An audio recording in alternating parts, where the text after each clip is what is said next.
Mr. Smelly's second fragrance, Bon Viveur. How smelly is it? Let's talk about that.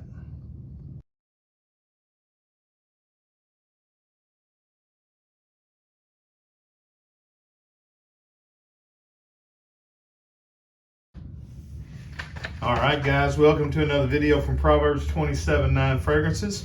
John here, and today, as you've already heard, we are going to be reviewing Bon Viveur, Mr. Smelly 1977, Dan Naughton, his second fragrance from the house of Naughton and Wilson. Go ahead and hit that like button, subscribe button, make sure you got notifications turned on. That way you're notified every time we upload this sweet smelling, savory, fragrance related content. All right, so Bon Viveur is a 2021 release. The nose behind it is the same as Gravitas Pour Homme. It's John Stephen or Stephen. Not sure how they pronounce it. I know that is a spelling for Stephen in the United States, but I have a friend whose last name is spelled exact same way, and they pronounce it Stephen. So I'm not sure. But when smelling this, looking at what everybody said that it smelled like, what it gave them, thoughts of. Eau Sauvage, when a fragrance is compared to Eau Sauvage, and the EDT especially, I'm expecting, and looking at the notes, that's what you'd expect it to smell like. I'm expecting really, really, bright citruses and some herbs and some nice mid florals and a little bit of a oak mossy, vetiver, woody dry down. So let's get in and go ahead and get a good blast here of the top notes and the opening. And there's a good dose of alcohol in it, so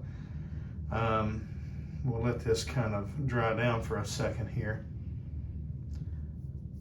Let me go ahead and list you the notes. Top notes are bay leaf, basil, lemongrass, lemon, lime, orange, mandarin orange. And I assume they put the notes in order of how you should be getting them.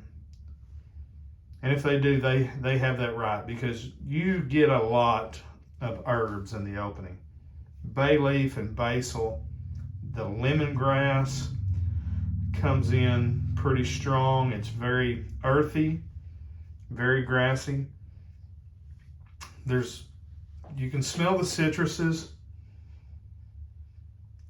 but I would have flipped those notes. I would have had that sweet mandarin orange, that juiciness, I would have had that to be brighter and louder, and had the basil and the bay and the lemongrass as, secondary top notes. But they don't. They have it flipped around. I mean, you get herbs in the open, and it smells like there's petitgrain. There's no petitgrain listed. I'm just going to assume that's the greenness of the lemongrass working with the herbs.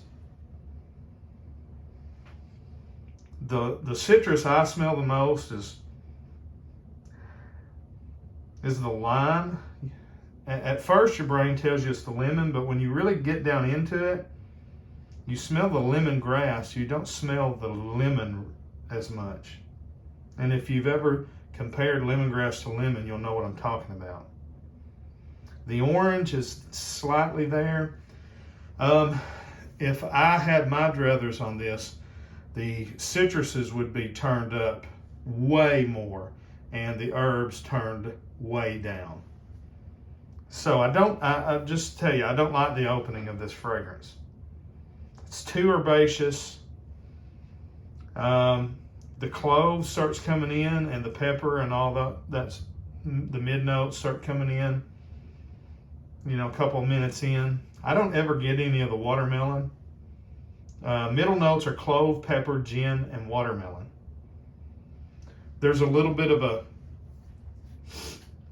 kind of a dry gin, a little bit of a, just a slight boozy note. The clove starts coming in quite a bit, the pepper, but mainly it's just very herbaceous. Okay. So I've got a dry down of about 2.5 hours on my right hand. And what this is this, it's just a very dry, herbaceous fragrance. The citruses, it's not, I don't know, what is this listed as? It's listed as a citrus fragrance. I don't know about you guys, but the citrus is not what sings to me. It is herbs. It's all about the herbs and the dry grass, the vetiver, the patchouli. It's just very dry, very herbaceous, slightly citrusy, slightly spicy, peppery. And then when it dries down, you lose the citruses, you keep the herbs and the spices, and the oak moss and patchouli and vetiver. The cedar never really is strong to me. If you know classical, perfumery, you know what patchouli and oak moss smells like together, and then you kind of know vetiver. It's a real dry vetiver. It's a real earthy vetiver. My particular favorite type of vetiver is more of a soapy clean, like what you get in Eau Sauvage. This, I would say, is, if it's like an Eau Sauvage, it's more like Eau Sauvage Eau de Parfum. But I wouldn't compare it to that. I mean, it has a little bit of a Peau Monsieur, scent to it. There's a little bit, the citruses do come out a little bit more. I will say that at about the 4 to 5 minute mark in the opening. And it does smell a little bit better for a little while. But it's just a really dry, I'm talking about dry. Smells like, you could set your hand on fire. It's really dry. Gin, even for an alcohol note, is a real dry note. The cloves and the pepper. Bay leaf. Bay leaf is not something I would use as my main top note. For instance, I like bay leaf. I cook with it when I'm doing a low country boil, when I'm doing, boiling crawfish or something like that. I cook with bay leaves. I don't want to smell like bay leaves. I love oregano. I take oregano supplements. I don't want to smell like it.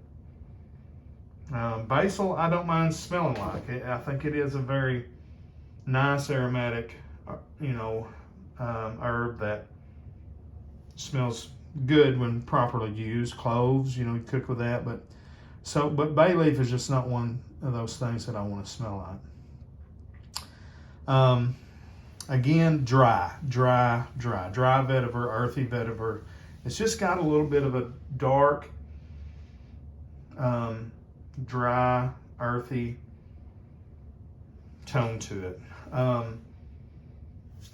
Again, the middle part, the citruses and the gin, kind of comes out a little bit, and it does smell a little bit like a cocktail of some sorts, almost like a minty lime, alcoholic drink.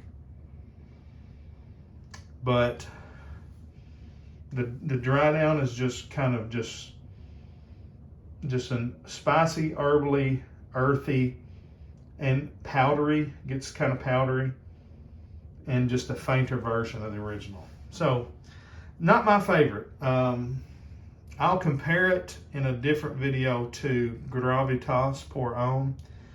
I could see where, knowing Mr. Smelly's taste, because I have watched a lot of his videos, and sometimes I'll like one of his ones from the 80s, but for instance, he turned, I blind bought Boucheron Pour Homme based on his review, and I hated it. Oh, I don't know how anybody wears it. He loves Eau Sauvage, and I do too, but he doesn't really prefer the new version. He likes the old version, and I prefer the new version. So I just don't think me and him really jihad on our classic fragrances. Seems like the classic ones he likes, I don't like so much the ones I like. he doesn't seem too keen on. Another thing is, I thought this was going to be a brighter, more youthful version of Gravitas, and I don't think that's the case. I could not, I would not probably wear this in the summertime, for instance.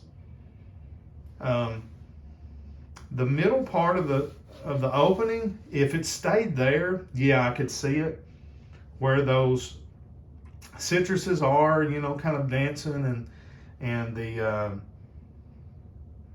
herbs are kind of playing off of that, but that doesn't last long enough. It gets into the main dry down about the 30 to 35 minute mark, and then it's just again, dry, spicy, herbally, dirty, earthy kind of smell. There's a little bit of a dampness to it. That'd be the oat moss. It's got a little dank characteristic to it. Kind of just a hint of funk. Not bad, not something that turns me off, but it's just not my cup of tea. So I don't know. Lalique Pour Homme, I have it on the desk. I would compare it a little bit to it. I don't know. It's very green. Guerlain Homme, but it's not as good as Guerlain Homme. But I would compare it a little bit to it. I'm trying to think. You know, and honestly, it smells a lot like Gravitas. But different, you know, it's different, and I'm going to compare it. So I don't know. I don't know who to recommend it to. I don't like it enough to recommend it, I guess is what I'm trying to say. Again, left hand, right now, at the 10-minute part of the opening, it's fine. And if it would stay there, it would be good. The dry down, just kind of dirty and earthy and powdery and just not what I want to smell like. And the dry down is what you're going to get most of, you know. If this thing is projection wise, and I sprayed it pretty heavy all over myself. It's my scent of the day today. I would say moderate projection, you know, within a couple of feet. It's not a banger. I've had several folks in my office. Nobody's commented on it. Longevity wise, I don't know. This is the second time I wore it. Seems like I went nose blind to it. It kind of become a skin scent at probably around the 4-hour mark, something like that. And you can smell it for 8 hours or so, and then it just totally fades away. So I'm going to say it's average. It's just average smelling, average projection, average sillage. It's just average. Price is above average. It's $125, which is not bad for a niche fragrance, but this doesn't smell niche to me. The quality's okay. It smells, it's well blended, and the quality is above average, I would say. So actually the price, I guess, is not too bad, but to me, what it is, it's just kind of a higher end designer style fragrance from the 80s. So I think you can get very similar fragrances to this at discounters for $30. That's what I'm saying. So that's my thoughts on Bon Viveur. Let me know what you think about it in the comments below. Make sure you're subscribed to the channel. Until we see you down the road, we say God bless and frag on, frag fam.